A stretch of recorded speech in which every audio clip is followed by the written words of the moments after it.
mark you. Present. Okay, that's fine.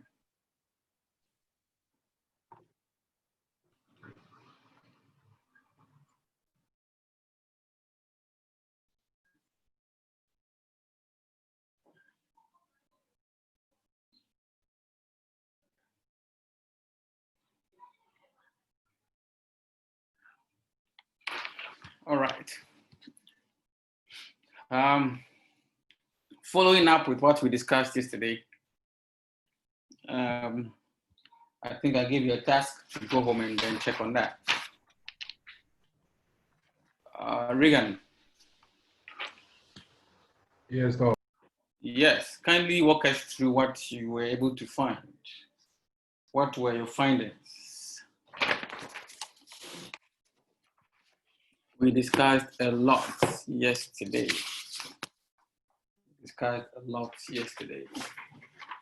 But the homework, to be specific,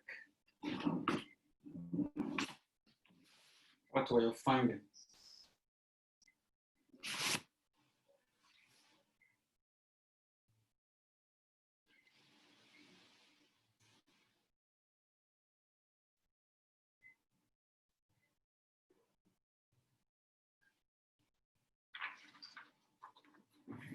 Paul, Regan, Ohene, please speak.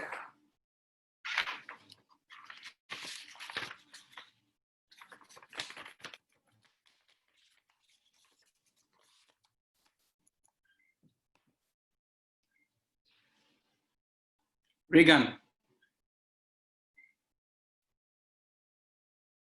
Yes, please. We cannot hear you. Okay, I said that I was reading about an article about the safety of the downstream petroleum industry. And I also came to find out that floods can also affect the operations of what can affect what? Floods. Floods. Yes, please. Oh.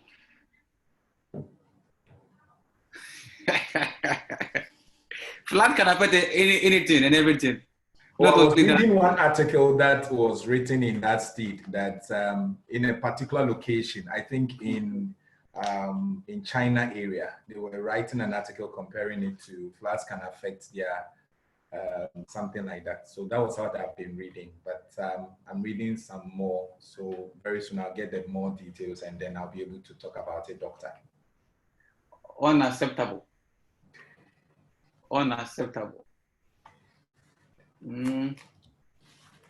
Okay.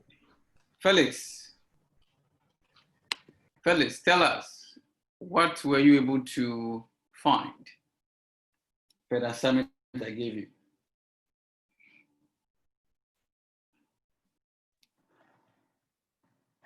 Doc, please, with the assignment, some of the key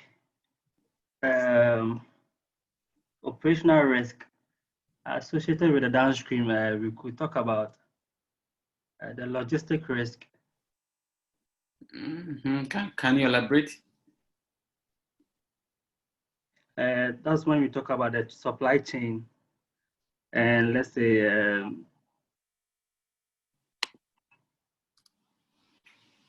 the infrastructure.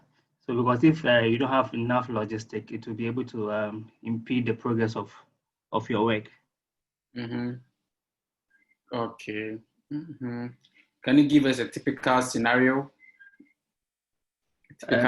Where logistics risks was identified?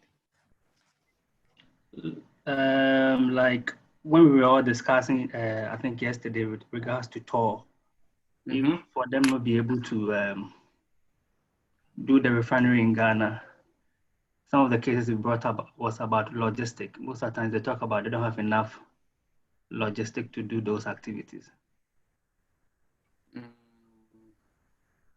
They don't have enough logistics. So when they say they don't have enough logistics to do those activities, what are they referring to?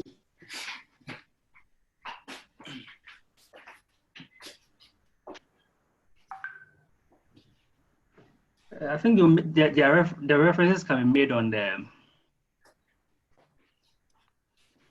the setup, it entails a lot, the setup for them to be able to do the refinery. Okay, so then it's not only logistic, then it's infrastructure, yes? Infrastructure. Yes, infrastructure, yes. All right, thank you so much. Josh. Yes, Doc, I'm here. Tell us one. Okay, I was reading on an article from Nigeria. I think it was more concise on the transportation process. With the transportation process, they were talking about their pipelines and the tanker transportation. So what could be the problem is that with the pipeline transportation, they have people sabotaging the pipeline. So with that, it causes a lot of problem to them. So they have to find out how to control or manage that activity of the natives or the environs in the community. So hey, that... Josh. Hello? Yeah, Doc. You know, what happened? Hey, that's an excellent example, eh? Yeah. That's an excellent example, and the fact that it's very actual. Yeah. That is one of the toughest to deal with in terms of operational risk. Sure. So there's something we call WOR. Okay. No, I think it's ROW rather. Yes, ROW. Did you find that? I didn't find that, Doc. That is right of way. Right of way. Oh, okay, right of way. When the pipeline has to pass through certain cities and towns. Yes. And out of anger and desperation and jobless situations. Sure. The inhabitants can choose to cut through the pipeline, and then woe betides you if it's a gas pipeline. Sometimes when it's yes, that's extremely hazardous and very dangerous. If it is a crude oil pipeline, mostly it's about spillage. The spillages are manageable to an extent, anyway. Yeah. But when it's gas, then explosion can set in. Sure. Okay. That's a wonderful example. Thank you, Doc. That's a wonderful example. Okay, Imelda.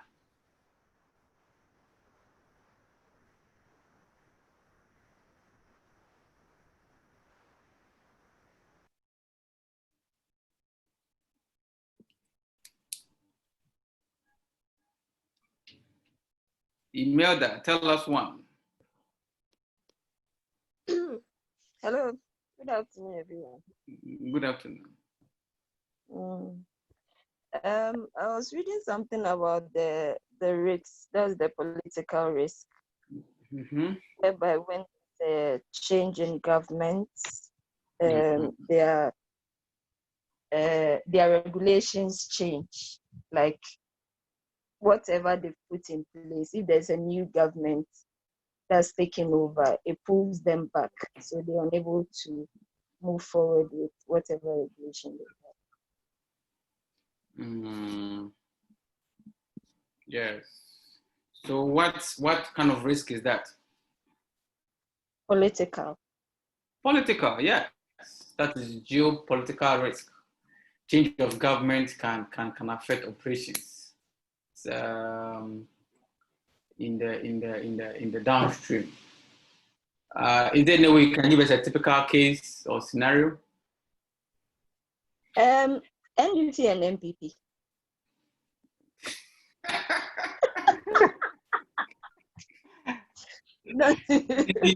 NDC MPP has done what you're used to. They have done what?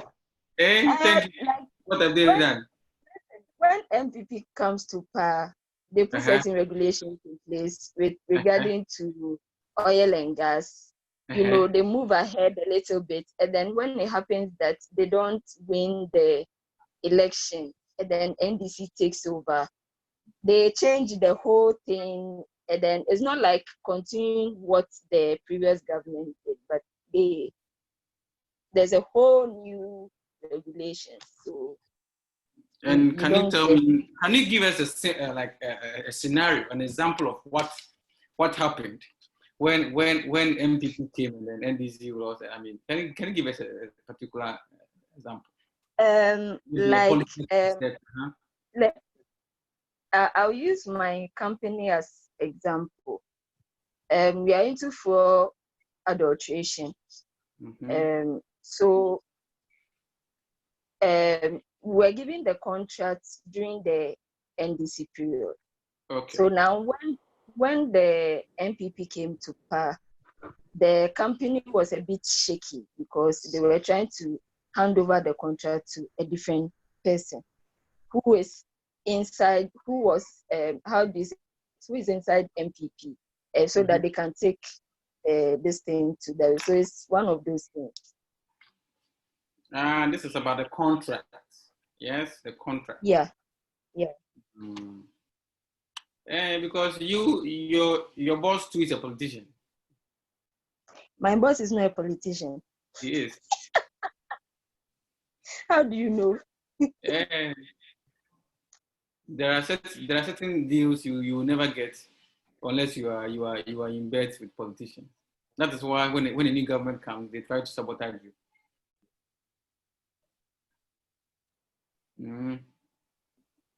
Yeah. Okay. All right. That's a good example. I appreciate that. Thank you so much.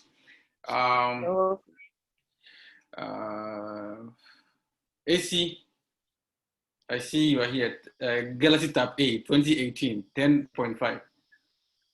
Okay. Tell us something.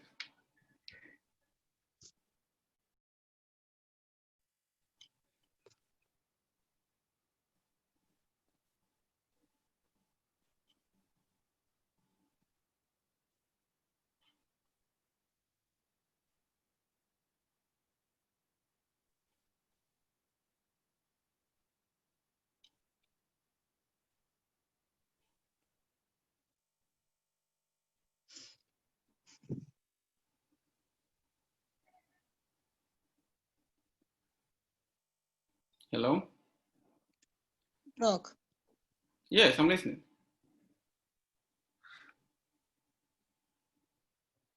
Doc, can you please skip me for today?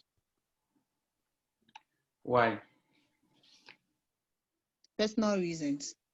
Personal reasons. Yeah. Mate. Amanda.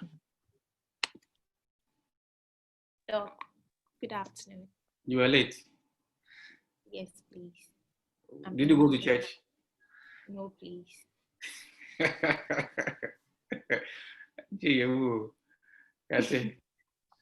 Can we try?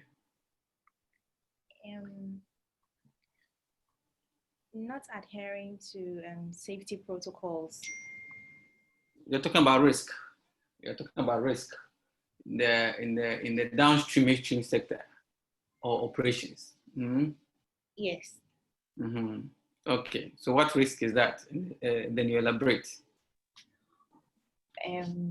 Health-wise. So health and safety risk. Yeah. Yes, please. Okay, good. Can you explain details? So those are those who deal directly with the product. And I know when they inhale a particular type of gas, it affects them. So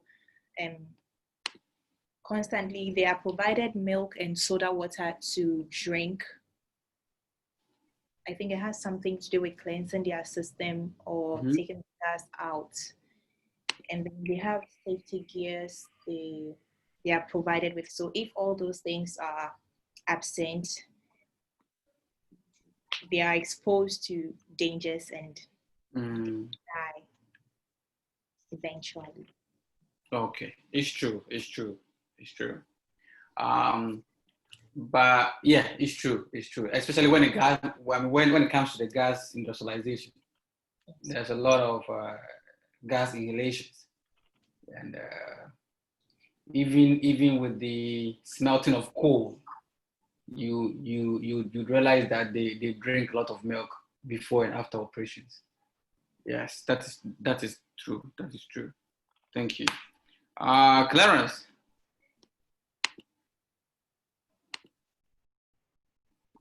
Yeah, Doc. Yes, tell us one. So I was reading on the transportation risk, Okay. and then they divided the transportation risk into the various modes of transport. So we have ships and barges, we have railroad transport, and then mainly ships and barges, and then railroad, and then we have the pipeline. So with the pipeline transport, we looked at maybe the pipeline integrity being down due to corrosion, leakages, and then other poor monitoring could lead to pipeline losing its integrity, which could cause fires and then other outbreaks. And then with the ships and barges, look, the transportation risk attached to that one was maybe something like piracy. On the example would be the Somalia seas, the Somalia area. Yeah. And then railroad transportation, we're looking at collisions and then theft. So an example would be in Ghana. We've heard a couple of times that there's been maybe a tanker has fallen down or a tanker has collided, eventually leading to explosions. Yeah, so that's also one risk I read on. Great. I'm happy with all the answers you guys are giving me. Who has not spoken? Penelope. Doc, I'm Eno. Who is talking? Doc, is Oscar. I just joined it. Doc. Okay. You answer after Penelope, yeah?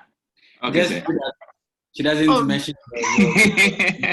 Oscar, you guys come with the one. Oh, I don't know what. I am the chairman of the committee. So I said Penelope.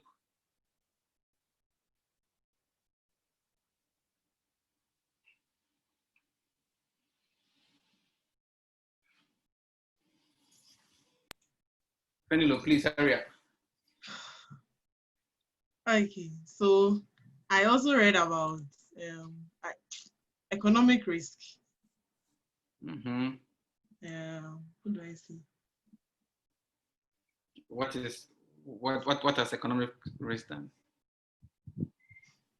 I didn't really understand. What I saw was also the recent drop in oil and gas prices. It's had a direct impact on output. And that was all I found out. Can you explain it in your own words?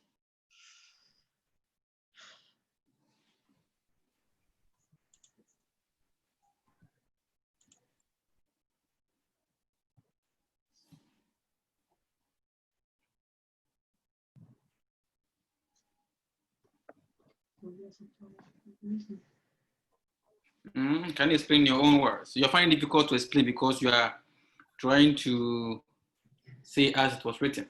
But as you understood it, what are they trying to say?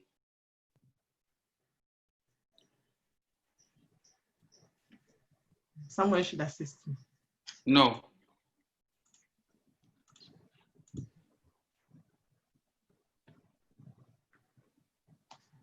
So I think basically there's going to be like oversupply, and as demand has reduced, let's consider during the COVID time when prices were running in negative and stuff, and we weren't doing much activity. So they had it in excess. They had oil in excess. I think basically. So that's about financial risk. Okay, Clarence. I was helping out with the economic risk. So poor forecasting could be an economic risk. So if I think most companies did not forecast or did not foresee COVID being such a global problem. So that would affect their cash flow for the entire year. So that could be also a factor. So poor forecasting. Okay. I mean that is right. That is right. But taking the COVID case, and you mentioning forecasting, if you look at the BP forecast on demand and supply, nowhere is it written that coronavirus will be coming and then demand is going to hit up or hit low, sorry. And so forecasting is another topic that is very, very, very delicate. That is why next week I'll bring an expert in forecasting to talk to you about forecasting demand and supply in the oil and gas supply chain. Yeah. But there are so many instances that we cannot apprehend or foresee. In that, I don't think any forecaster, not even International Energy Agency, was able to forecast coronavirus coming up. You see that? So if you just developed your field with certain price, with certain tariffs, or maybe forecast price, it might look positive in your MPV. However, when you start production and oil prices hit or gas price come down, you realize that your economics change. Your cash inflow is probably dwindled down. So it's not all things that can be forecasted. However, that is why. Yeah, with this one, you know how the coronavirus started from China, and then it took a while before spreading to the other countries. So what I was trying to say is, they didn't foresee how widespread it will be eventually. Though they couldn't foresee that it will hit, but then since it started hitting, they didn't foresee maybe it will spread this wide. Russia did. Okay. Russia foresaw that because China is one of the major off-takers of Russia's petroleum resources. You understand? So in that aspect, in Eastern Europe, that forecast was drawn immediately. But globally, we did not anticipate. We did not anticipate that way. So to an extent, I agree with you. But forecasting is done normally in mid and long terms. So let's assume last year, January, a forecast was made for 5 years. A 5 years forecast was made, yeah? And that forecast did not think about any virus coming to infect demand and supply, right? What it means is that the whole risk modeling or financial modeling that is made for that particular project is going to be hit hard. Do you get it? So there are certain things you can foresee. However, those are limited to geopolitical influences. A key example is the relationship between Poland and Russia, right? There is a problem between Russia and Poland.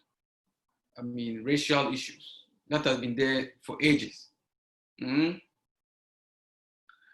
The year 2014, Poland decides to import LNG from the US.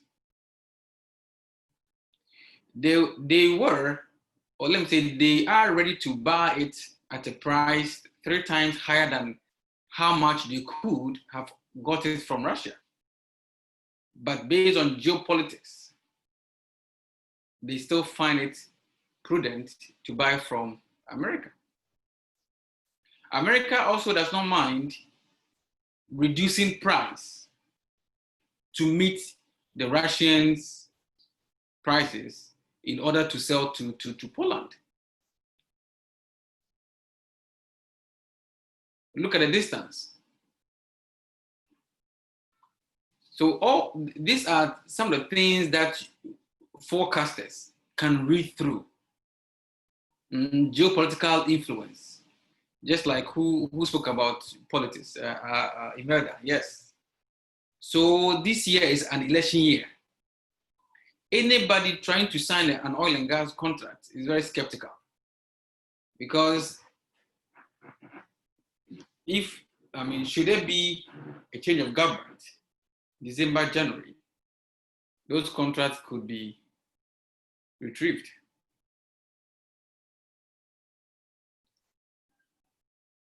Clarence, am I making sense? Yeah. Mm-hmm. Aside that, yes, I agree with you that forecasting is very key and it's important.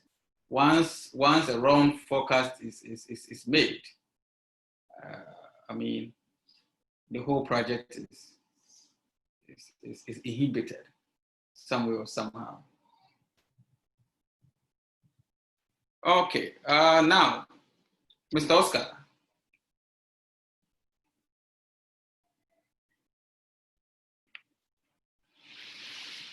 Hello, sir. Okay, let's go.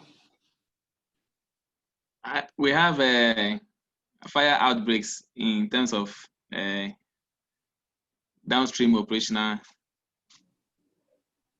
fire outbreaks.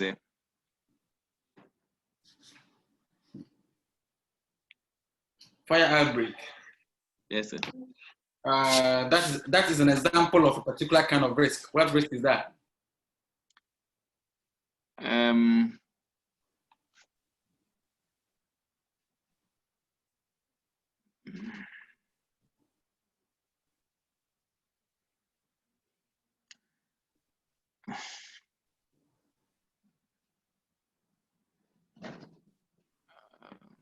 Safety risk.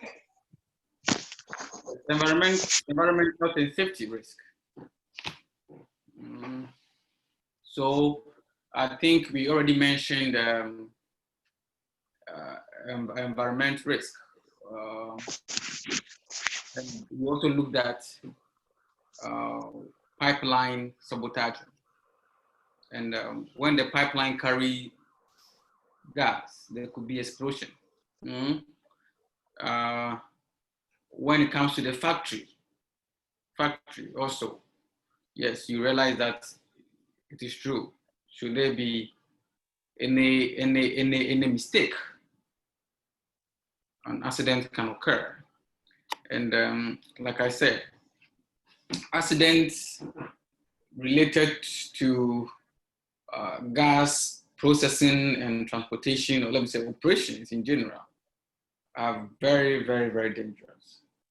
Because when that happens, only few or nobody is able to withstand or make it in life. Is it clear? Yes, sir. Okay. All right. Who hasn't spoken? Gilbert, have you spoken? Oh, please. Okay, let's hear from you. So I was thinking we can have legal risk. Legal risk. Legal risk. Yes. Yes. Yes. Yes. Can you elaborate so that I can help you formulate it well?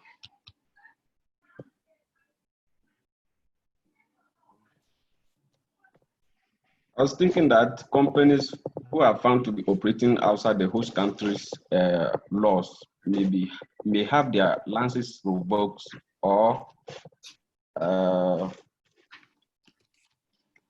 fined. I think last year MPA carried out an inspection, and it was found out that some of the OMCs manipulate their pumps, the meters, to cheat customers, and they were fined, and some have their filling station closed down. Wow. Yeah. But how can this be a legal case?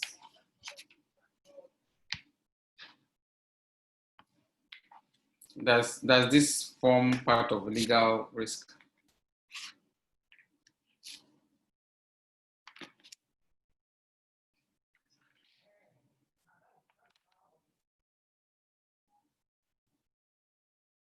I think it might be able to form a legal risk should a customer decide to take on the company or the OMC.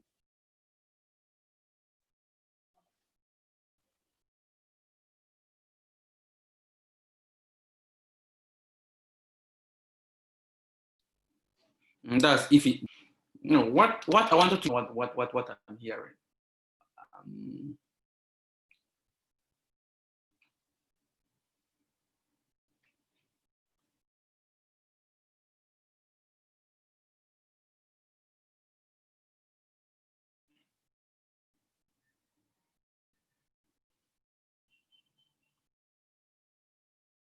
Hello?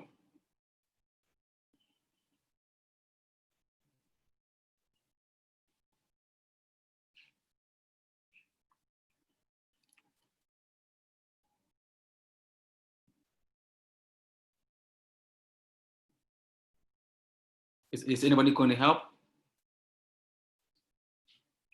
Or what if I mention contract risk?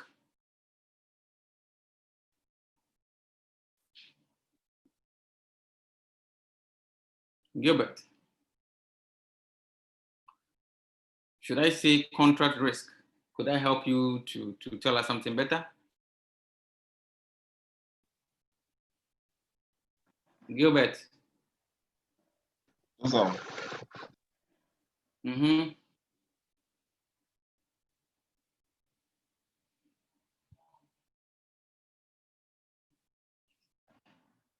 Doc, please, on the legal one, what he was trying to say, you know, there was an issue at Atomic when one of the stations got fire. Okay. Most of the affected people took the case to court. And even most of the household around also took the case to court. So there was a whole lot of legal battles with the pump station. Okay.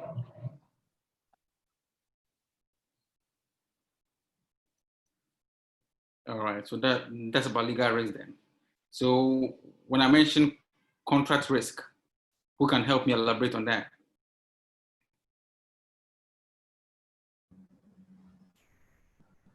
Doc, I want to talk. Sure, Paul. I believe maybe based upon the type of contract, whether it's concession or maybe production sharing agreements. Okay, here's a summary of what I found. A concession agreement typically... There can be issues relating to this agreement. And I think the legal part of it, whether even it's a joint venture.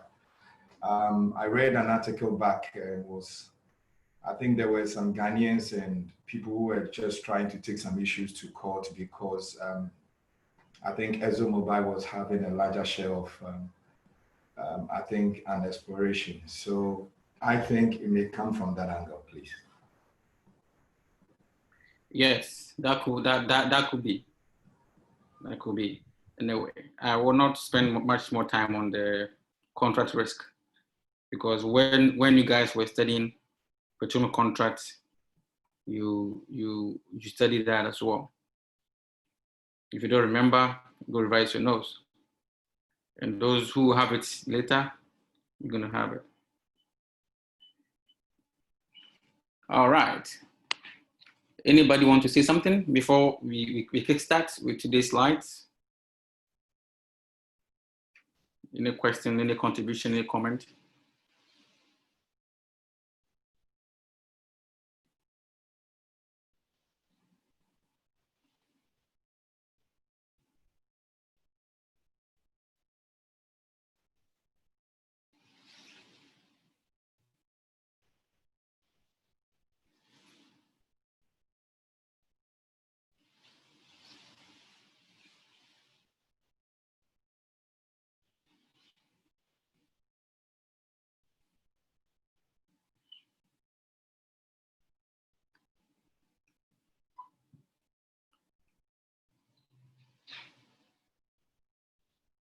Okay.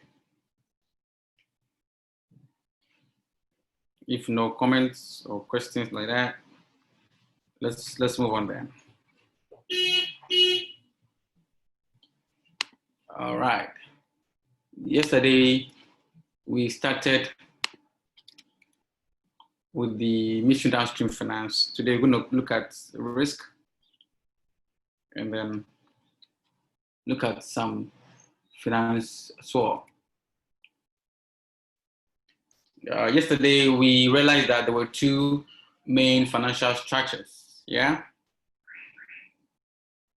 That's when it comes to financing midstream downstream operations could be. That's equity and then debt, yeah? And we also saw that a hybrid of both can also happen, yeah? Whether an investor will offer a debt or equity finance on a project depends basically, among other factors, in these two variables: sustainability and profitability. Of course, you would not give your money away without understanding the profitability of the project. I mean, how profitable the project in which you're going to invest in is or would be.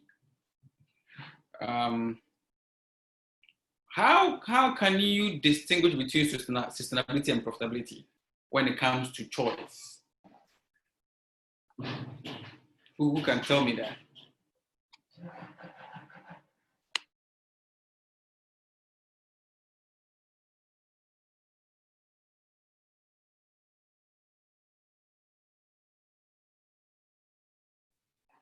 When we say a project is sustainable and when we say a project is profitable, what's the difference in meaning?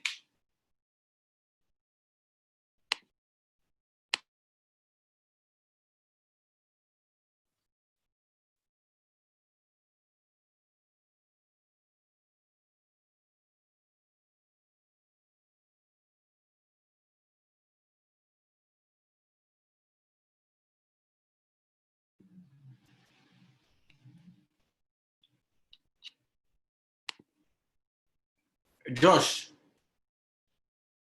Yeah, Doc, I'm here. Tell us now. Let me give it a try. Yeah, okay. Before anyone ventures into any kind of business, the person would have to look at all of this, whether the company that the person is venturing in will be profitable or is going to be sustainable for a while. Because if you are actually venturing into any company, you look at whether the business is able to survive, is going to survive. And when it is surviving, means that you really need to put in much efforts to make a very good profit out of the business, because everyone wouldn't venture into any business that is not going to earn the person a profit. So when you are going to enter into any business, make sure that the business is able to thrive well and as well be able to be profitable. So that's, I think, a bit I can talk about.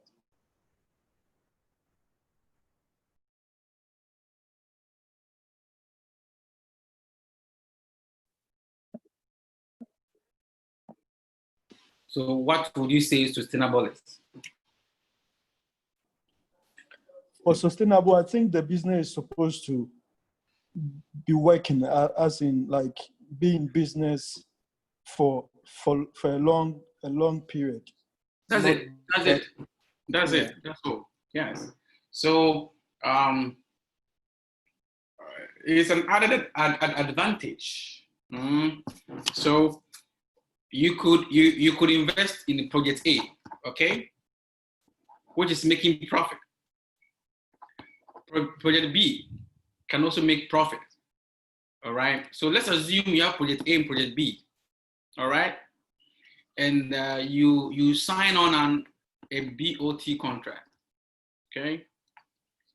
And you'd realize that, let's say you invest $3 million in both businesses. Within 4 years, you have been able to recoup your money, which is a 3 million plus maybe, let's say 1 million. Okay? But that project is not sustainable. Maybe change of government affected it. Maybe some regulations and policies came, and then, I mean, you could not operate. You could not operate further. Here's the same project B for $3 million. After 5 years, yes, you are still trying to make your initial 3 million. But there is future. There's a future for that project. Knowing well that in the next 5 years, you are still going to make another 3 million, making 6 million. Unlike the other one that within 4 years, you made 4 million and that's it. So, yes, profitability is very important. Is the project going to pay for itself? That's talking about either corporate financing or project financing case. And aside recouping my initial expenditure, that is the capex, is the project at least sustainable enough to give me additional income? This is a question any investor would ask before venturing to either debt or equity. So the sustainability and profitability of the downstream and midstream venture is driven by the various elements of risk. That is what you've spoken about.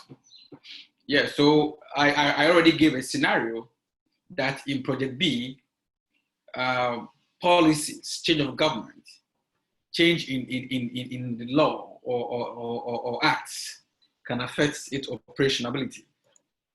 So yes, just like it's written here, a project's sustainability or probability is driven by the various elements of risk. So let's look at the risk. Now, with respect to equity financing, the capital costs involved in these projects make them highly unlikely to be owned by a single stakeholder. Although certain type of assets which generates a regulated returns, such as, for example, gas transmission and distribution system, may well be owned and operated by one or two entities because it's not big enough. A typical example is the VRA transmission plant or point in the Tema Enclave. The Tema Enclave. It belongs to only one entity. However, VRA is a stakeholder of the West African Pipeline Project, right? In a more typical midstream context and in contrast, you see, in contrast to the UJV, that's a JV, joint venture structure described above, the SPV project company holds the necessary rights and licenses and enters into most of the contractual framework required to develop, finance, and construct the project itself.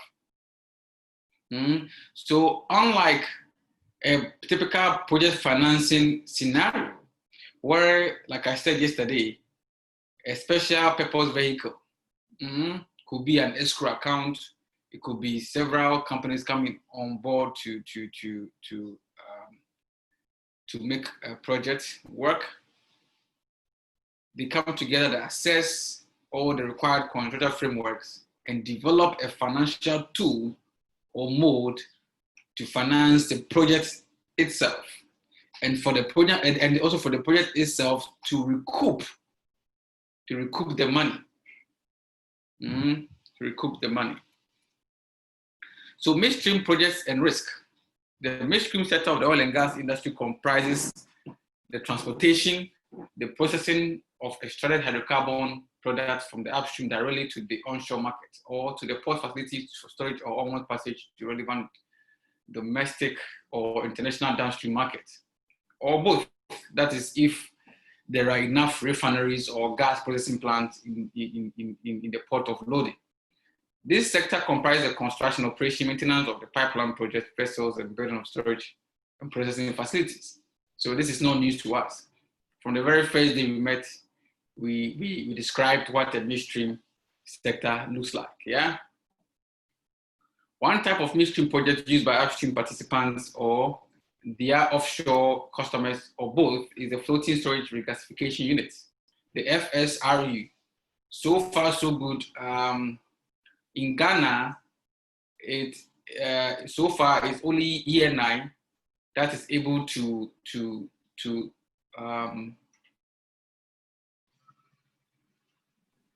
process its natural gas to lean gas offshore. But again, this is something different. So once you are trying to transporting gas through vessels, then you need to regasify it at a point in time, yeah? Which enables effective transportation and eventually transfer of LNG from source to end customer. This operates to reheat chilled fuel on arrival at destination with a regasification process carried out either through an independent. Amanda, can we help you? Doc, sorry. With the regasification process carried out either through an independent FSRU or aboard the vessel actually transporting the LNG from source. Next week, God willing, we are going to look at LNG. We're going to look at LNG as a separate topic. The operations, transportation, and the usage. Yes, so when you look at your learning outcomes, it forms part of that.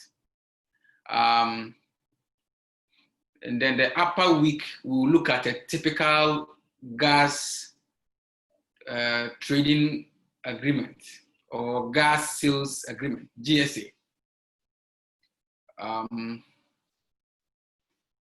I don't know when you were doing, when you were treating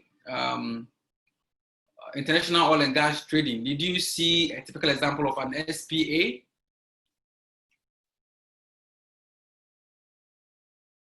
No, we didn't. You did not see a sales purchase agreement of petroleum products? No. Why not?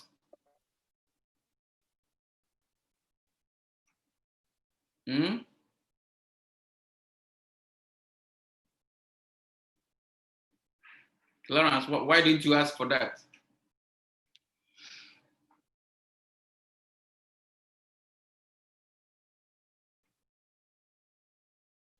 Okay.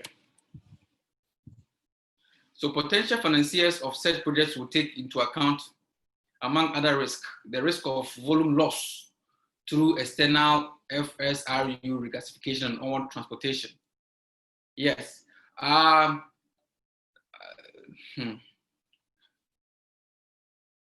Clarence, did you treat transportation?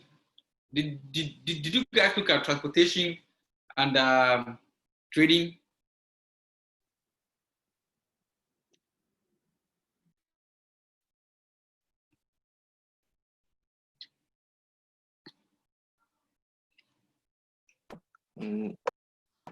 Not that I can remember. So you guys did not come across something we call dead weight? No. Okay. But maybe someone knows about dead weight. What is dead weight?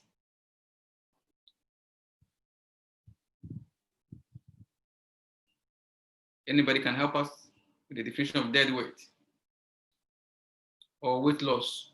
So since petroleum products are a bit inflammable, especially gas, LNG, LPG, when you are transporting them from one point to the other, you lose certain percentage of the volumes. So if you're transporting, let's say 5,000 metric tons of LNG or LPG, once it comes from Rotterdam, it comes from the Black Sea, Russia, or come from Singapore to Tema. By the time it reaches here, you realize that you might have lost about 10 to 15% of the total volume. It's acceptable. It's acceptable. So when you are doing your financial models, you have to incorporate that. So you don't multiply the whole 5,000 metric tons by the prevailing price of Argos to check your profitability. Is it clear? Who takes on the 10 to 15% loss? The buyer. Okay. Yeah, the buyer, please. And that's why I'm saying that the buyer, therefore, when he's doing his economic modeling and financial modeling, he must do a low case value, low case scenario and high case scenario. So a loss of 5%, a loss of 10%, a loss of 15%. Anything above that is unacceptable. They must pay you back. And mostly, if you had seen the example of an SPA, you realize that it is written in there. It's part of the legal clauses that appears in a typical SPA. Once you are dealing with vessels, those things are bound to happen. But if you are dealing with pipelines, then your receiving meters, your receiving meters will give you the amount of gas you have received, and that is the amount of gas you're going to pay for. So when it's a pipeline delivery, then you don't have any debt weight issue. Is it clear? So in the future, when you're looking at transportation of gas as a topic, I could ask you, why would you choose a pipeline over a batch transportation? And this could be one of the advantage. One of the advantages over vessel. Is it clear? Okay. Yeah.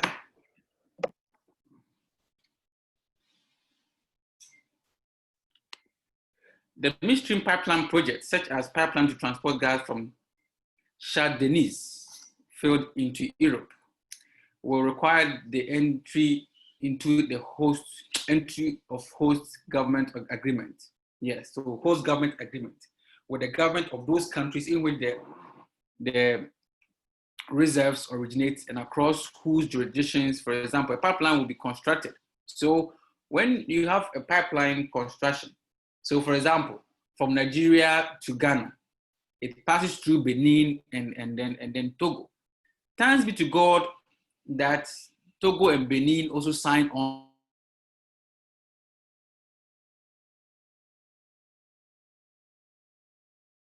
the West African pipeline. A separate contract would be needed to be signed to take care of the right of way, which I think I mentioned earlier on today.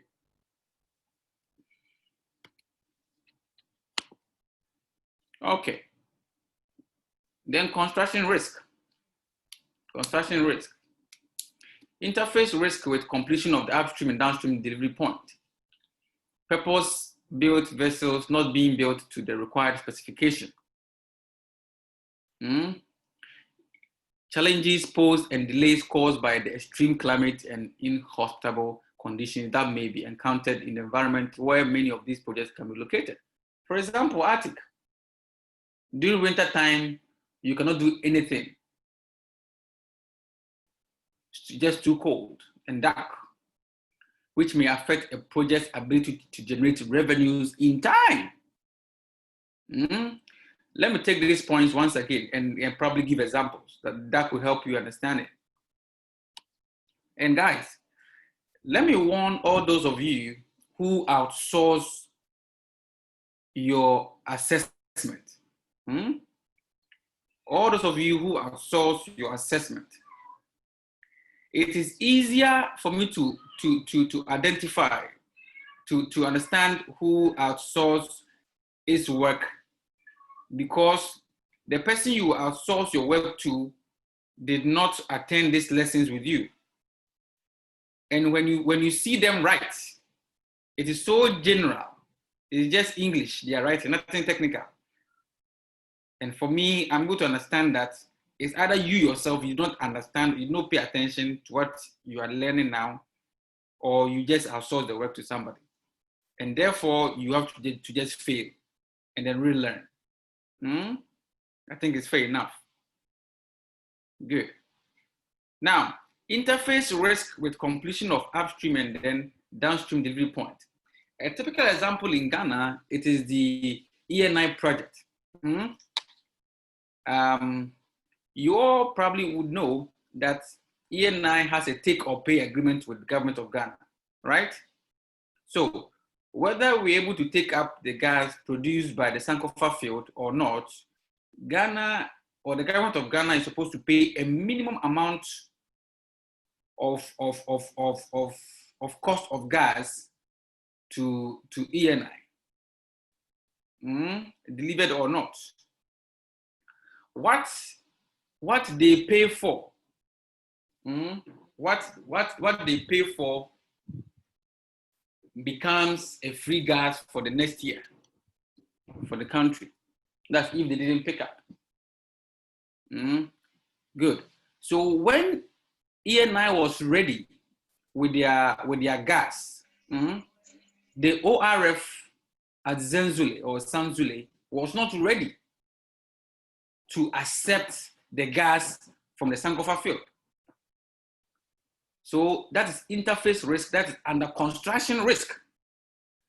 The construction of the ORF could not meet the deadline of the timelines indicated thereof. Is it clear? Another case is purpose-built vessels not being built to required specification. Yes. Looking at upstream, I'll not even come to midstream here. Looking at upstream, the FPSO for the Jubilee field has issues, has a lot of technical issues because of construction errors of the torrent. Their torrent had issues, and therefore they had to, there's so many times they had to stop production and then do unplanned maintenance. Is it clear?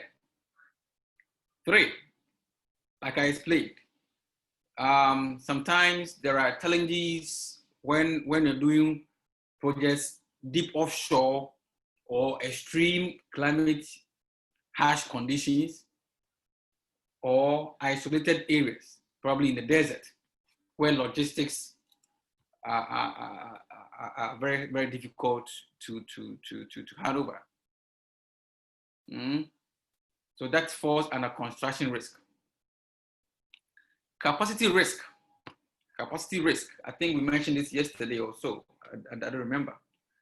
So financiers and their technical and marketing advisors need to consider pipe sizing, the extent of capacity use, the potential for future expansion. So you see sustainability here. Sustainability comes in here already. Potential for future expansion. It's not just physical expansion of the pipe, no, but increasing off-takers. Increasing off-takers. When the West African pipeline was being constructed, I'm sure little did they know that in the future, apart from VRA being an off-taker, other IPPs were going to sign on to take gas from them. Yeah, good. Storage and transportation risk. Storage and transportation risk. Loss, delay, or damage in storage or transportation is of considerable concern. as it will directly affect the ongoing revenue generating capacity of the asset. This can include the lifting of the product or vessels not running to schedule. Yes, you have your off-takers ready tomorrow to pick up your product, which was scheduled to arrive Tema as a POD, point of delivery, yeah? And you receive a message from your captain 3 days ago that there are some harsh weather that has therefore delayed the transportation or the movement of the vessel. Hence, you cannot off-take to your clients on Monday. That's going to affect you big time, and that happens a lot. Political risk, yes. Geopolitics is a whole topic on its own. I think we have elaborated on this severally. Environmental risk, yes. So we have spoken about environmental risk. I think I don't know who spoke on that. One of you did. Today. Pipelines can be routed through challenging geographies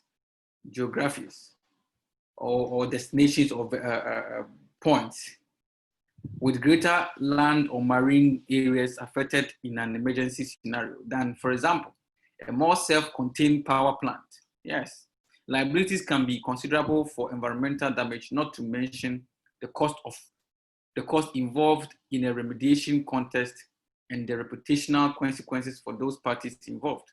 Lenders will also need to carefully do the due diligence on the relevant decommissioning and abandonment regime. Yes. A typical example is probably you don't know, but let me tell you that there is a platform at Saltpond. There is a producing platform at Saltpond. And this year, GMPC is looking at decommissioning it. GMPC is looking at decommissioning it. But believe me or not, I don't think SOCAR and GMPC in the past thought about decommissioning and then abandonment of that platform. And its cost now is going to be borne by the government of Ghana. A downstream operation refers to those process extracted resources to make them into a usable end products or a source of energy supply, including by way of power plants, refineries, LNG liquefaction and regasification facility, and then petrochemical plant. So like I said, next week I will take you through the LNG liquefaction and then regasification processes. There will be some technical issues there to talk about. Nothing to worry about, everything will be fine. And then the refinery of crude oil and then purification of gas are carried points between the downstream and midstream.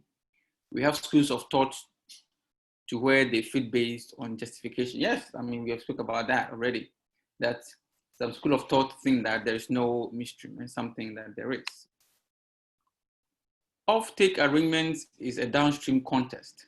So in a downstream contest can be by way of long-term sole off-take where, for example, equity stakeholders and a government entity or industry purchases all of the refined oil products or LNG.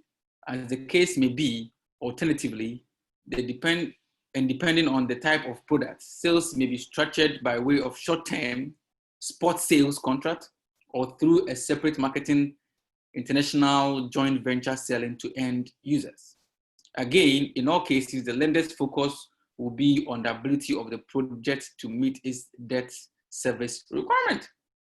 Yeah, so all in all, whether you're selling it on a spot, on a short term, on a long term, on a structured IDV selling, the lender or the project financier in all is looking at how the project will meet its debt servicing requirement. or in other words, how you can pay back your money that you borrowed. So downstream financing specific risk. Let's look at them. Feedstock supply risk. Yes, feedstock supply risk. Ultimate revenue streams for the project life and relevant finance tenure depend on the security of supply of the raw oil and natural gas products to the project. For integrated projects, the risk can be partially mitigated by aligning as far as possible the interest of the upstream participants with the eventual output product. Don't worry what integrated project is. We will discuss everything next week. It forms part of the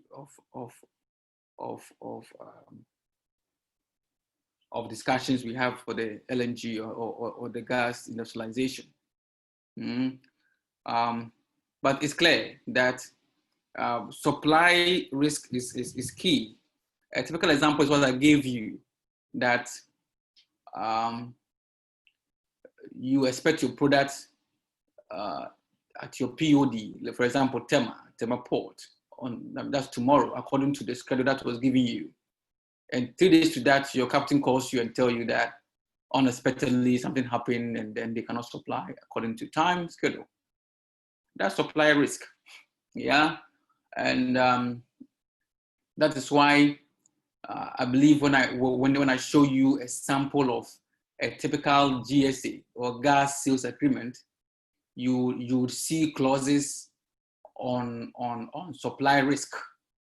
So if the seller, or if the aggregator, or if the shipper is unable to supply the required or the minimum amount of gas or product to the off-taker, there are some liability clauses there.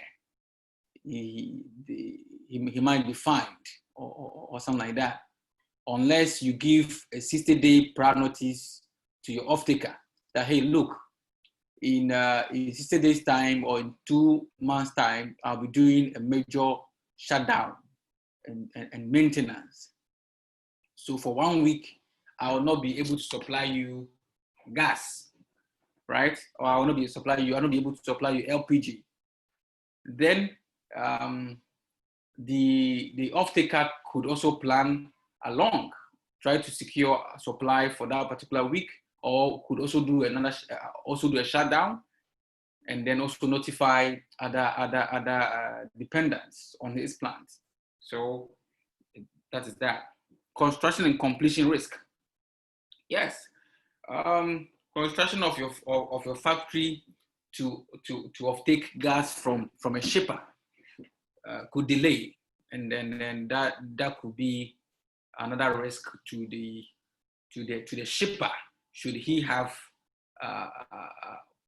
incorporated you in a forecast that, hey, from next 3 months I'm going to have company A of taking maybe 2,000 MMBTU of gas from my processing plant. So failure to construct and complete your project in time could affect the financials of the aggregator. Pricing risk. Yes, pricing risk. I think one of you was trying to mention it somewhere, somehow. I think you made it. Is it cost risk or whatever? I don't remember. So pricing of offtake and how this will be built into the lender's model is usually the subject of some discussions. S&P Global Platts is one of the typical benchmarks provided for commodities and energy markets. For other products such as LNG, this will vary according to geography. Yes, I will explain. Let me explain this quickly. So you would probably understand that the gas price in Nigeria is different from the gas price in Ghana. So is it different from gas price in Asia, in the Middle East, in Europe, and all that? Is it clear? So gas prices or LNG prices differ or vary according to geography, because there's a price buildup that comes on. Like we looked at yesterday, we realized that even in Ghana here, the gas from Jubilee field is not the same as the gas from the 10 field, and neither is it different from the gas from the Sankofa field, and neither is different from, neither is the same as the price in from the Nigerian gas pipeline. Is it clear? Good. Now, offtake risk. Offtake risk. Financiers of LNG projects typically focus on ensuring that long-term LNG SPAs, that's a sales purchase agreement, commonly on a take or pay basis, are in place for a minimum annual contracted quantity to ensure that the relevant project is more likely to meet its debt service obligations. This is important given the less liquid nature of the market for LNG than crude oil. Yes. This is very simple. So I think I even I set an example of by saying that sometimes companies run their forecast based on anticipated off-takers that may off-take from them. And when therefore there are delays, it affects their financials a lot. That's the same thing this point is trying to make. So let's look at integrated projects. Certain upstream participants often seek to maximize the value chain benefits by taking stake in the E&P element of a field with a view to profits that may be made by securing long-term reliable supply to other complementary parts of their businesses, whether in domestic market or international. This approach is common in an LNG project context, where equity investors develop and operate an upstream gas field, construct the pipeline to transport the hydrocarbon for processing at their downstream liquefaction facility to purify and refrigerate the gas into a liquid state. Such a project may then involve, one, the acquisition and leasing of a fleet of LNG tankers that's onshore, and then further pipeline and construction of regasification plant to convert the LNG back to gas. That is the regasification for distribution for final end users. So, so far so good. We don't have this in Ghana. In Ghana, we don't have an integrated LNG project yet. But this one sounds like a pure vertically integrated company in a crude oil business. So let's look at this scenario. A case whereby a company produces crude oil, refines it, and sell it, like ExxonMobil or Shell will do. This is a similar thing, but in a gas sector. So the E&P company explores, produces the gas, acquire tankers or construct pipeline from the offshore facility to the onshore, and a build processing plant, regasification plant, and a liquefaction plant to distribute to the final end users. So this is a typical of a vertically integrated company, but in a gas sector. Is it clear? How different is this from the E&I operations now? Okay, good question. So E&I is not selling to end users. E&I sells to GMPC, right? E&I sells to GMPC, and that's how their operation cuts. Then GMPC becomes the aggregator and shipper at the same time. So it's not an integrated project. Is it clear? Yeah. Okay.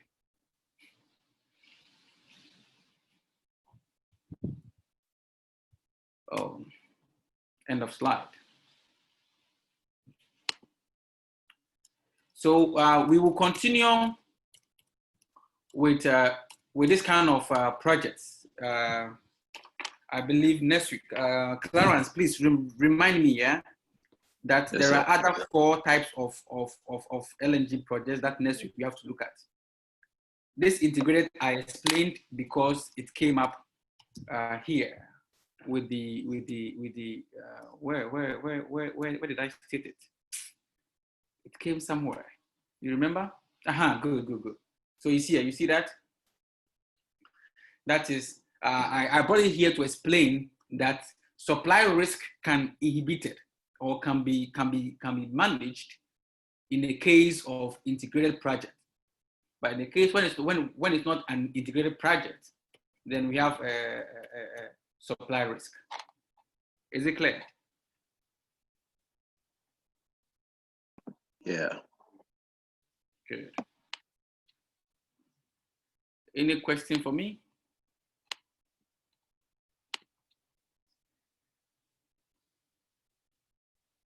Today looks intensive, yes?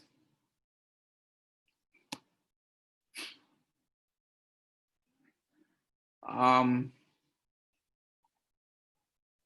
me try.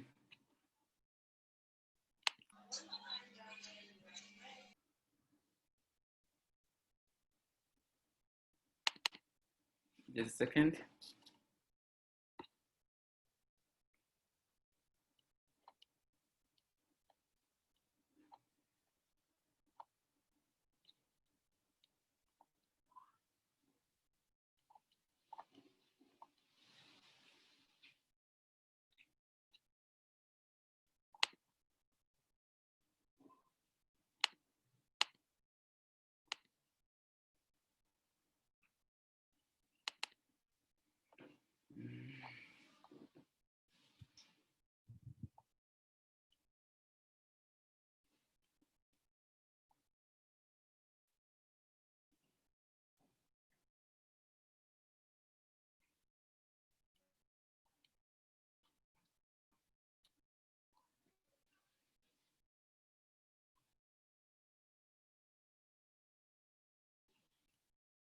Oh.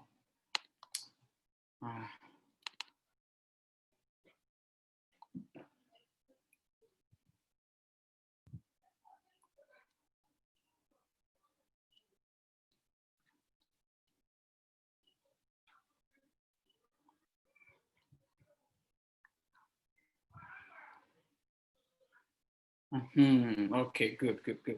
So we have seen the integrated commercial. What do you call it? The ENI project is a typical example of what you call merchant structure. So they are just merchandising. They're just selling it to an aggregator. Or we also have the tolling structure, and then the hybrid of all of them. So next week we'll discuss all of this. Okay, we'll discuss all of this. Any questions so far? If you don't ask me questions, I'll ask you questions. So you better ask me questions now.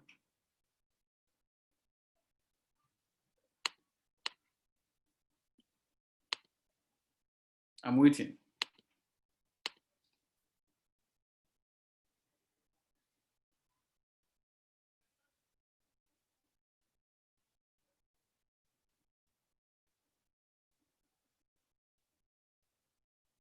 Are you guys there?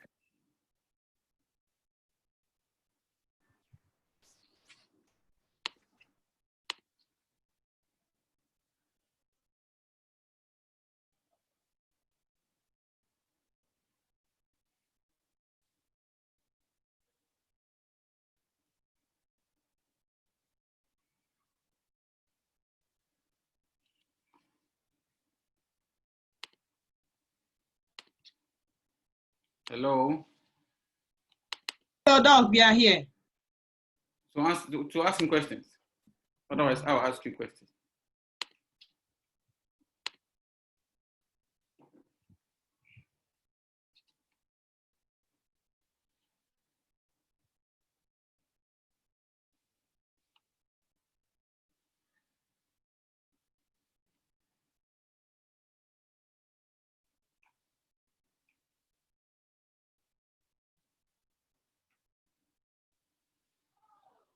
Hello? Okay. Penelope, the first question comes to you. When it comes to risk mitigation, how do you think we can mitigate pipeline sabotaging risk under environmental risk?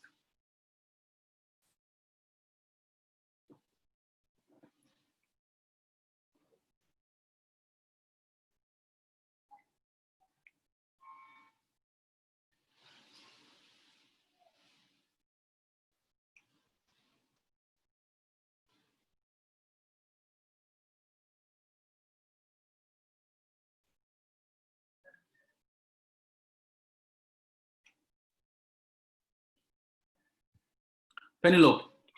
Doc, I'm here. I'm not talking to you. You are. You talk to me, Sam. What is that? Yeah. Yeah.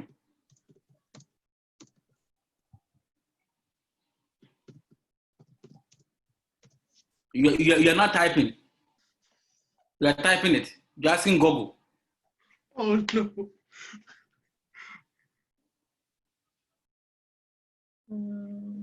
Okay, who do you want to bail you out? Clarence. Okay. Hey. Clarence. Over to you. Come up with the question again, please. How can you mitigate gas pipeline sabotaging and environmental risk?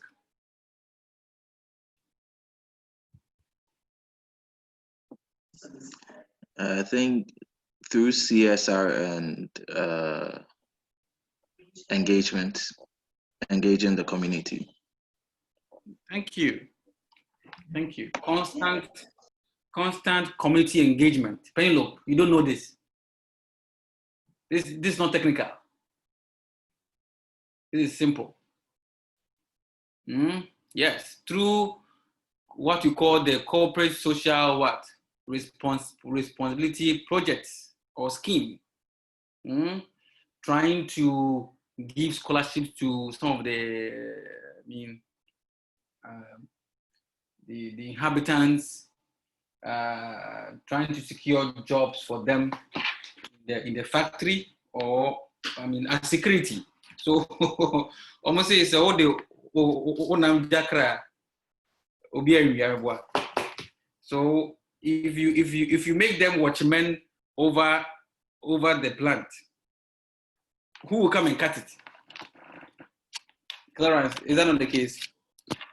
Yeah. Yes, but if you have the pipeline in Tiafre, whatever town, and you bring security men from Accra, of course they become angry. So they become angry. We have men here, and you go and carry men from Accra or Kumasi to come in. So in the night, they'll come and attack them and then cut the pipes. And then tell you that, you see, your men you brought from Accra are not as strong as you thought they were.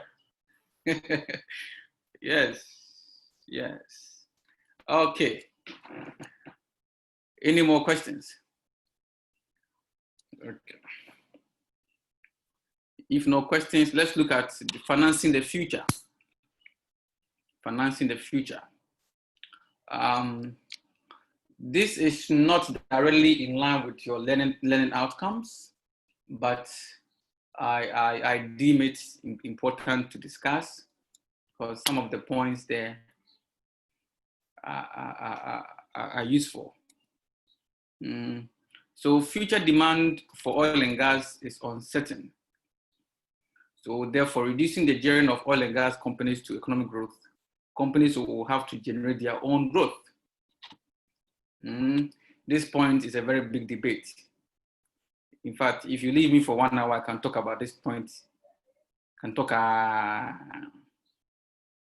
But to make it short, if you have by chance come across the Sustainable Development Goals, the SDG goal, especially the goal 7, which is talking about the decreasing in what? The CO2 emission, hence forbidding in a way the processing of coal. I mean, what did the coal producers do? They quickly realized that gas is taking up the market of coal. So what did they do? They jumped into gas exploration. What is companies like Shell, BP doing now? They are moving into solar. So you realize that the whole oil and gas industry is not just a petroleum sector, but an energy sector. Do you get me? Because looking at the energy mix, hydrocarbons takes the highest amount or fraction in the energy mix, globally, locally, anywhere. Then probably in the Eastern Europe, then they have the nuclear plant, that's the nuclear energy. And then probably you look at the hydro plants, yes, like we have in Akosombo. Probably you also look at the solar, wind, or what you call the renewables. National oil companies control access to most current reserves. IOCs may be able to gain some access to this by improving their partnerships offer. Yes, so for those who have done petroleum contracts and agreements, this is very clear for you. I'm sure you understand that. But that is right. You have to conform to the policies of the particular country you are with. As far as the national oil companies form part of the JVs, you cannot do without them. Most accessible projects are difficult or unconventional. Improvement in every aspect of process excellence, from structuring deals through technological superiority to project management and safety, will be very necessary to underpin success or to achieve. Companies with great management do survive and prosper despite an industry changing out of all recognitions. Yeah, I mean, a typical example is, should Talu Oil have left the country due to the turmoil? Let me write this word down for you to see what I'm trying to say. Turmoil. Who can tell me what turmoil is? When you say turmoil, what does it mean?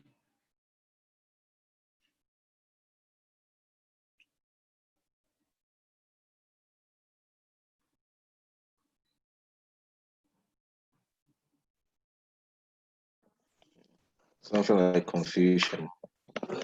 Confusion? Yeah. Or uncertainty.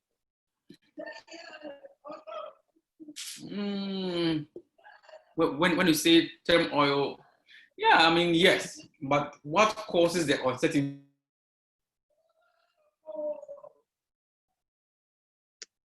A change in circumstances.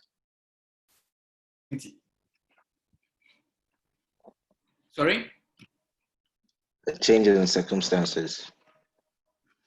Can you give a typical example?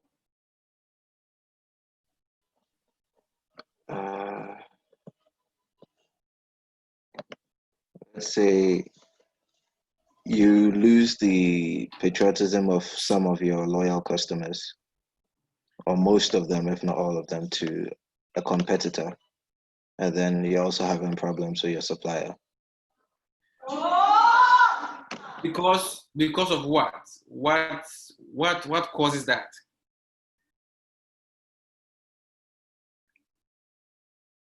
Poor customer satisfaction. That's too broad. That's too broad. That's too broad. High fuel prices. And what about low fuel prices?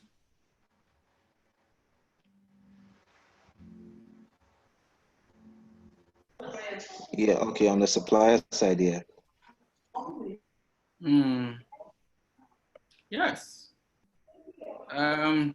So when I say that coronavirus or COVID-19 has caused a turmoil in the oil and gas industry, it means, just like I wanted to say, it has brought about uncertainties. Oil price came down. Oil price came down.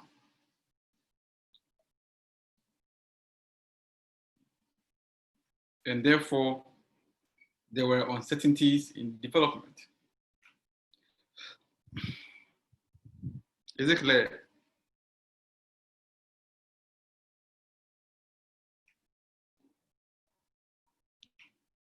Okay. Now, Montale Tarehono. Seminamua. Muze, yes, I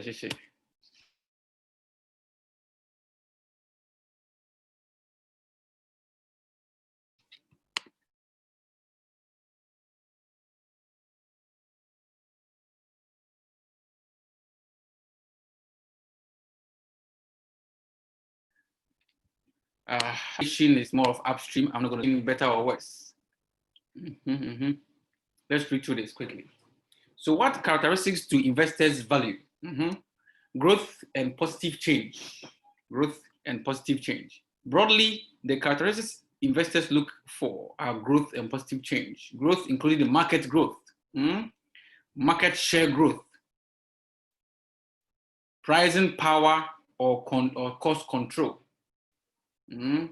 That's all of these are generating excess revenue. You know, so good.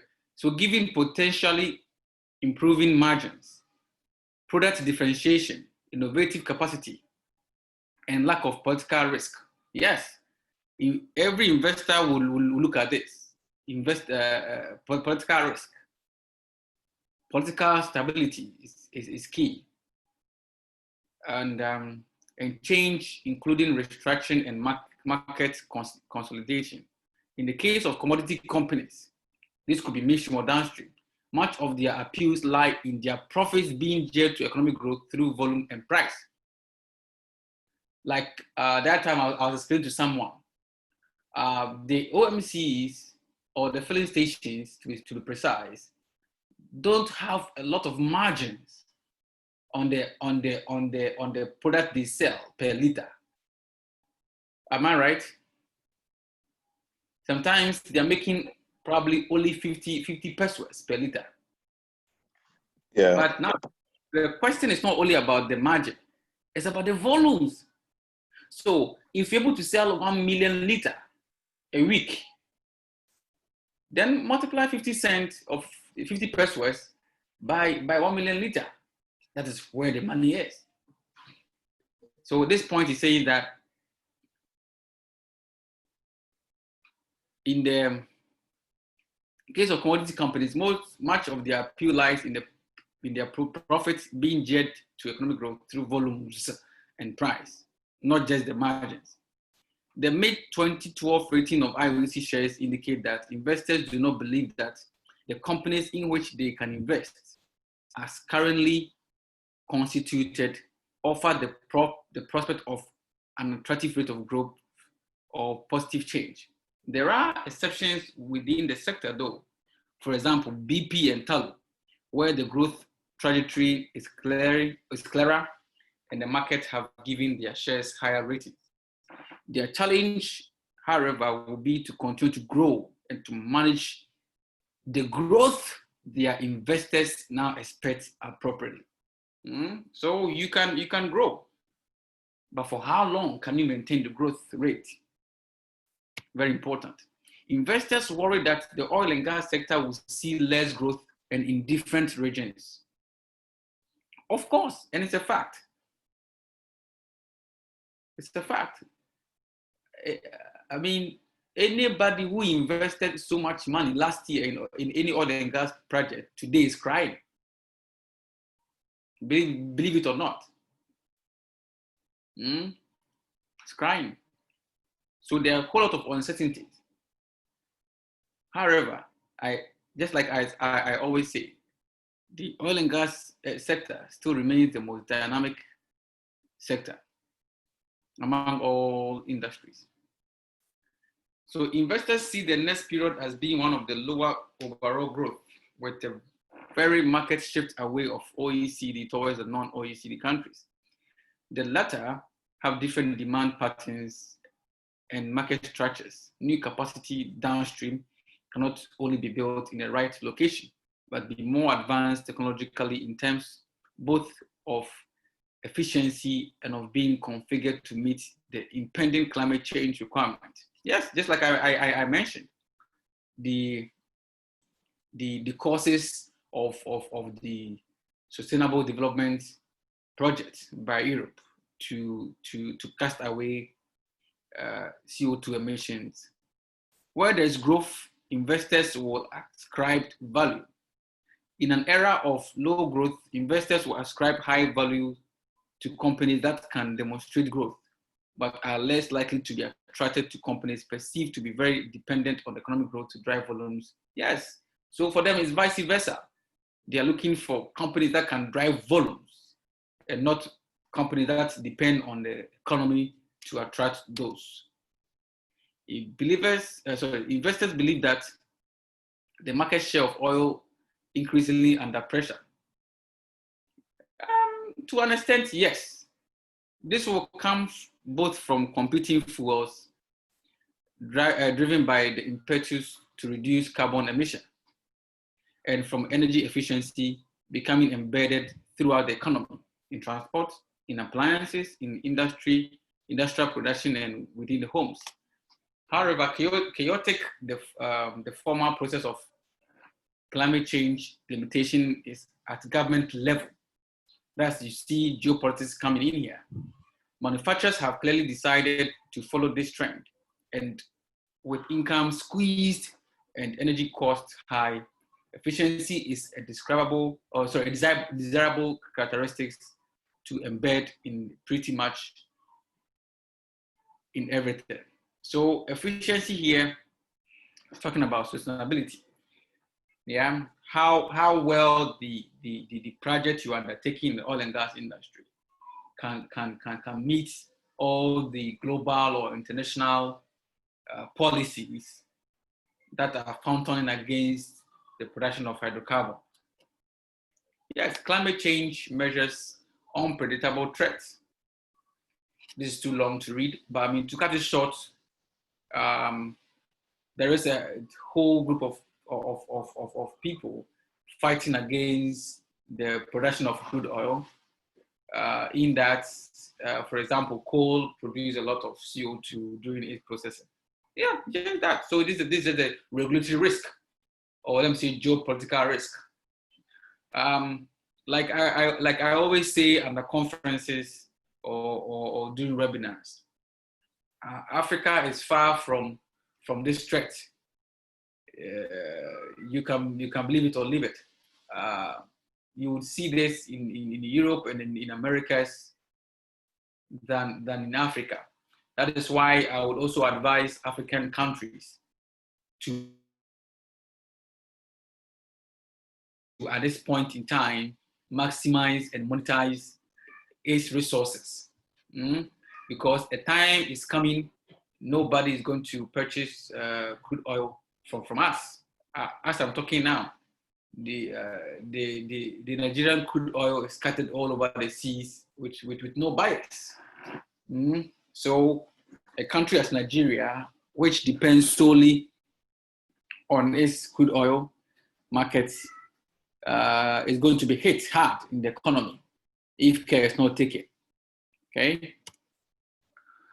Demand for gas may be beneficiary, but more supply may outweigh this. Yes, just like I said a few minutes ago, that gas market is increasing. It's increasing, I mean, highly. However, there is a peak. There is a niche. There's a belief that one day the supply will supersede the demand. And that is the fear. That is the fear for the gas market. Yes. So the current high demand for gas isn't as a result, or wouldn't we attribute it partly to Corona, since most people are staying at home?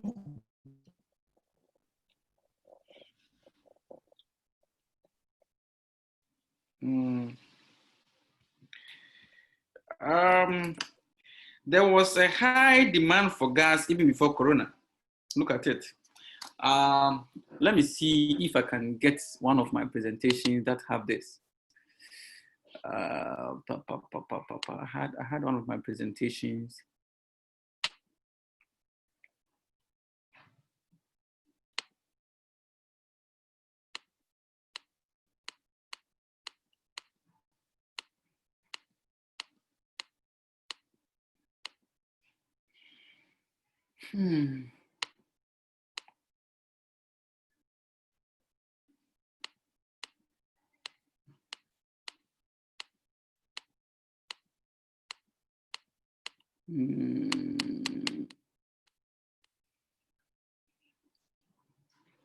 Just a second, yeah.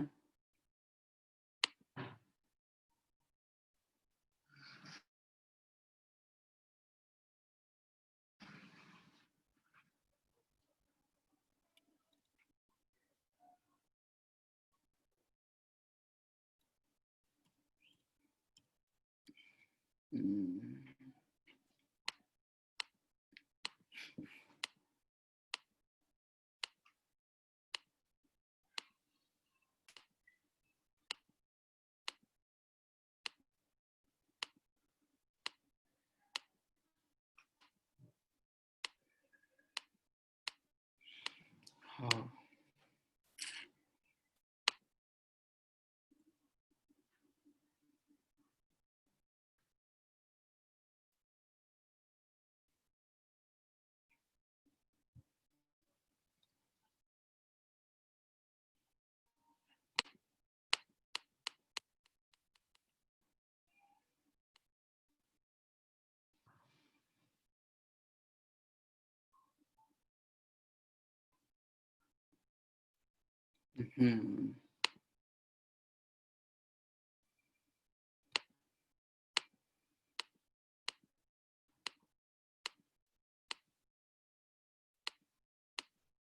Good. I found it. Good.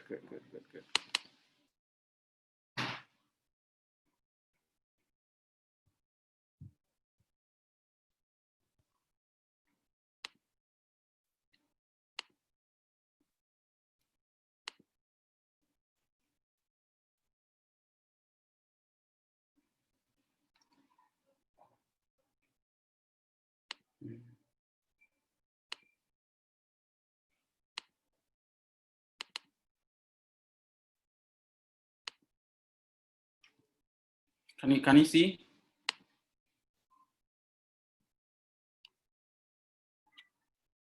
Hello?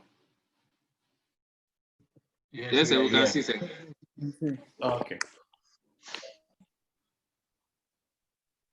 So, Clara, so you see, coal came down in the 1970s, went up again. It met its best point in the 2010, 2011, until the Sustainable Development Goal project came in. And right afterwards, you could see right here at the pointer that coal production is coming down. in terms of in terms of the energy mix, how much coal is found in the energy mix. So you see crude oil is coming down. But let's look at gas. So you see gas.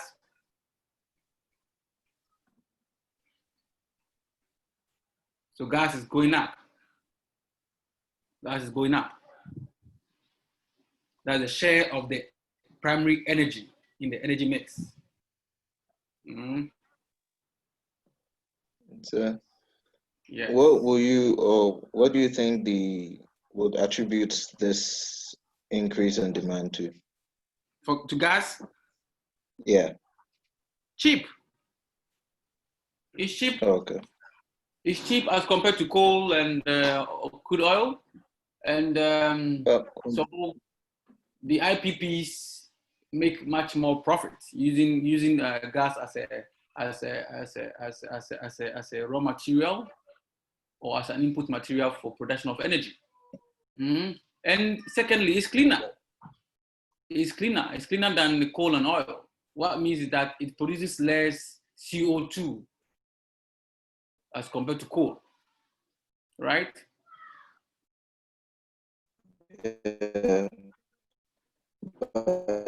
If we consider the amount of energy coming from gas versus that of oil, oil greatly supersedes gas in terms of energy. Please, you were truncating. Could you please repeat your question?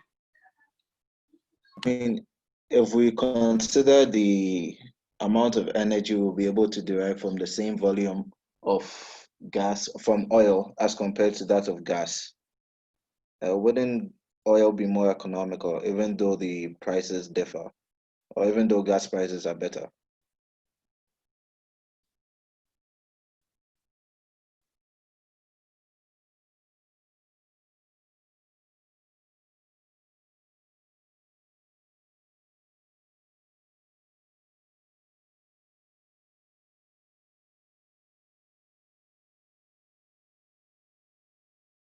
Hello, can you hear me? Yeah, I was saying if we consider the amount of energy per volume of oil and gas, the amount of energy per volume of oil is much higher than that of gas. So even though gas is cheaper, but then the energy derived from oil be a major benefit as compared to that of gas. Oh, no. So, so you would understand that the BTU, that's the British Technical Unit, refers to what? The amount of heat needed, the energy needed to heat a 1 pound of water by 1 degree Fahrenheit. So don't forget that we can equally calculate crude oil in BTU. We can do that, but when you compare the price, the cost of gas in BTU against oil, gas is still cheaper. And don't forget that because gas is light, it takes less energy to produce the energy itself than to use coal or oil.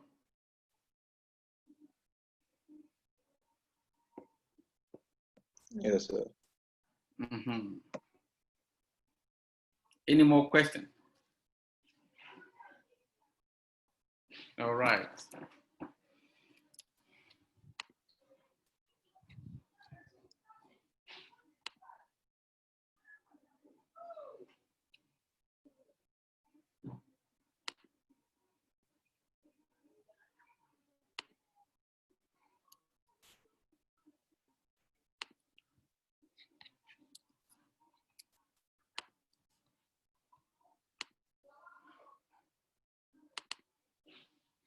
Okay.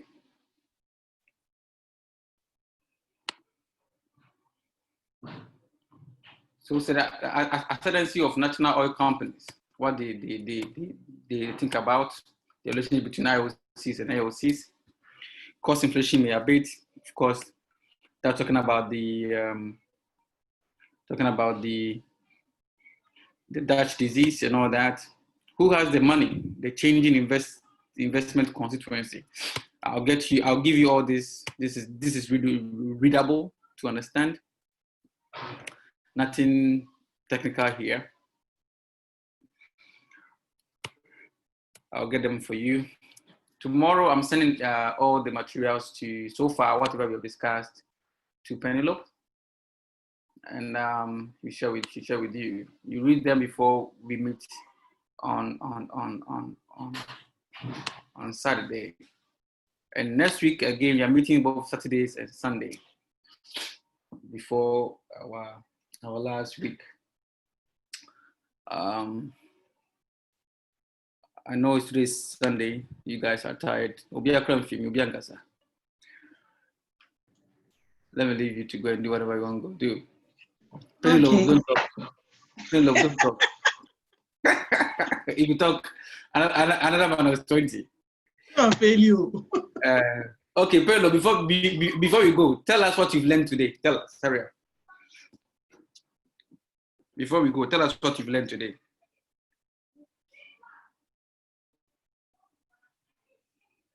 So I learned that whether an investor will offer a debt or equity finance on a project will depend on sustainability and profitability. Please come again. I said I learned that whether an investor will offer a debt or equity finance on a project will depend on sustainability and profitability. Okay. Sister Nie. Phyllis, tell us what you've learned so far today.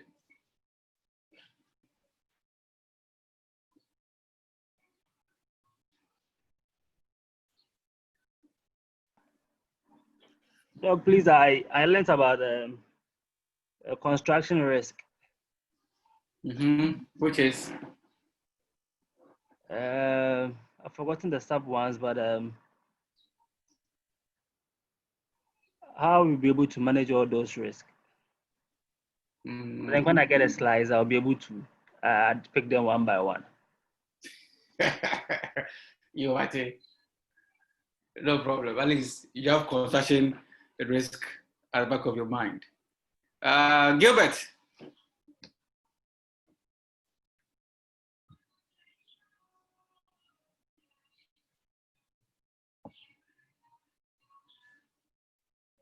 Gilbert.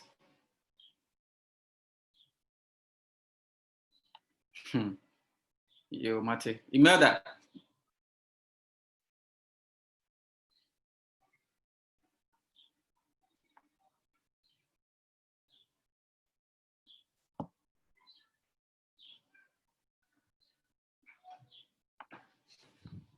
Imelda.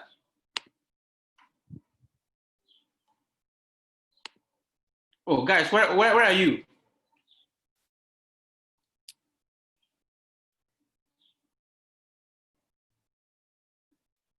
Okay, no problem. Oscar.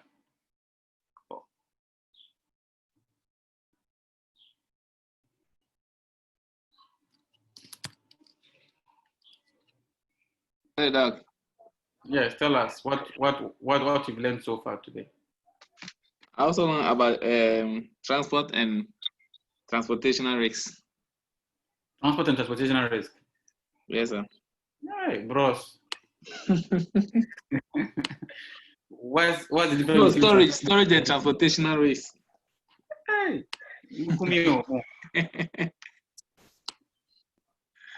Amanda.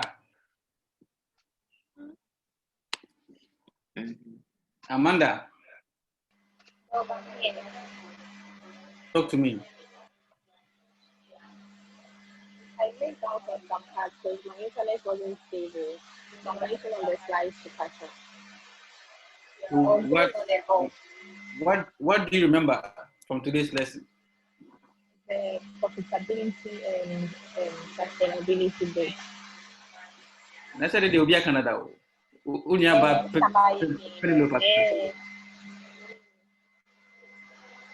the next week I'll contribute fully. My internet was going on and off, so I kept going on and off. Okay, no problem. Okay, thank you. Guys, if you have internet problems, issues, our number is not great. Do you think we should organize a physical class on campus? Yes. Some of us are in quarantine. Physical class will do. Yes. Physical class will do. If you're on quarantine, you can join us on Zoom. We are still going to open the Zoom, no problem. We prefer physical class.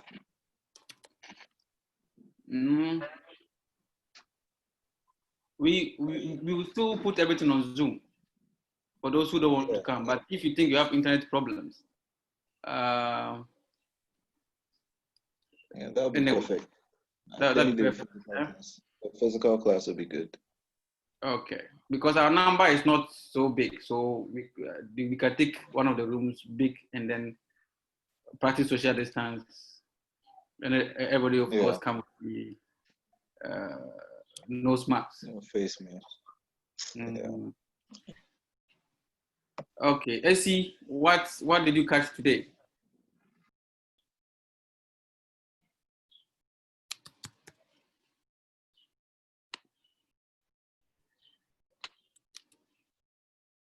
Essie.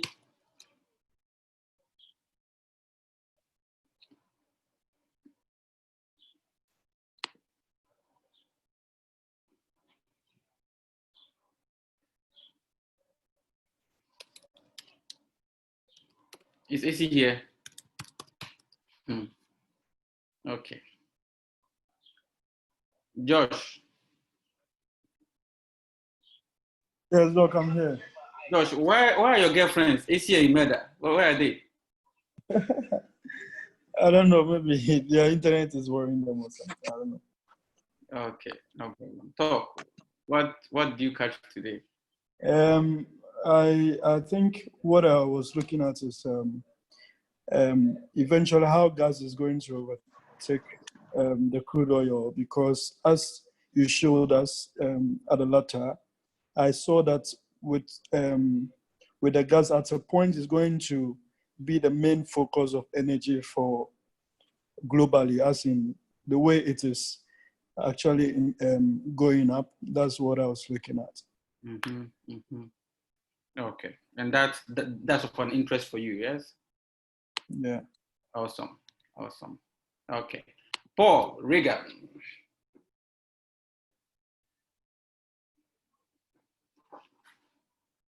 My co-host, Paul Regan Ohine.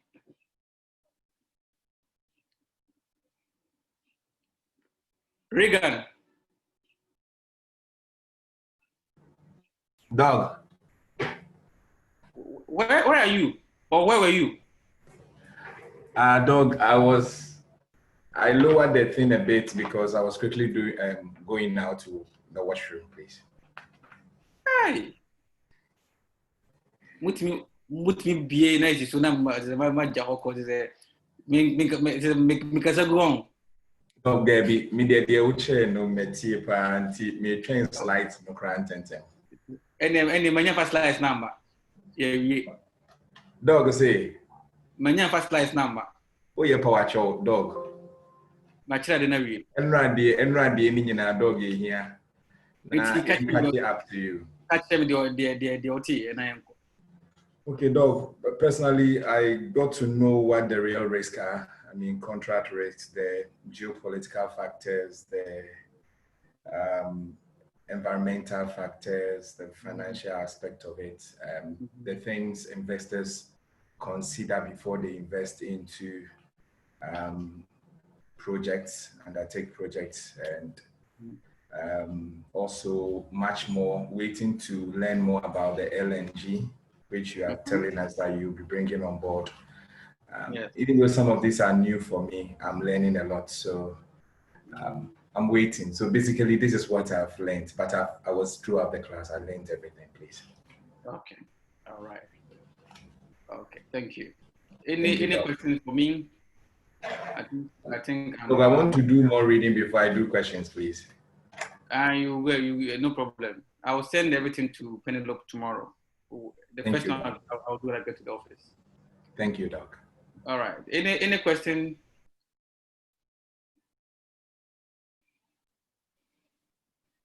All right. So in the absence of questions and contributions and comments, I'll decide on what to do, whether I'm going to do physical lessons,